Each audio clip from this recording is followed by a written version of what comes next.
बचाने के लिए प्रधानमंत्री की अपील का जवाब देते हुए एमएलए सुशांत देव ने अब 4 पहिया वाहन में सवारी करने के बजाय 2 पहिया वाहन का इस्तेमाल करना शुरू कर दिया है।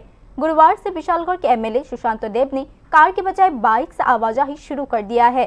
इस मामले पर बात करते हुए उन्होंने बताया कि प्रधानमंत्री ने ईंधन की खपत कम करने की अपील की थी।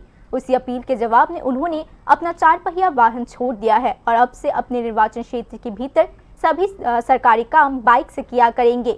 उन्होंने समझाया कि 4 पहिया वाहन में ईंधन की खपत काफी ज्यादा होती है। इसकी तुलना में बाइक में ईंधन का खर्च काफी कम होता है। इसी वजह से उन्होंने ये फैसला लिया है।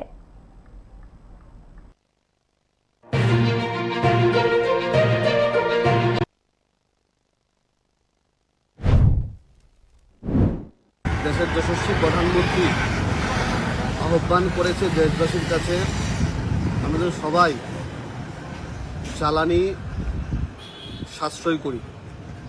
ওনার কথাকে মাথায় রেখে আজকে থেকে সিদ্ধান্ত নিয়েছি আমি বিশালগড় বিধানসভার যে কোনো কার্যক্রম আমি 4 চাকা গাড়ি না চলে 2 চাকা বাইকের মাধ্যমে বিভিন্ন বিশালগড়ের কার্যক্রমে অংশগ্রহণ করব।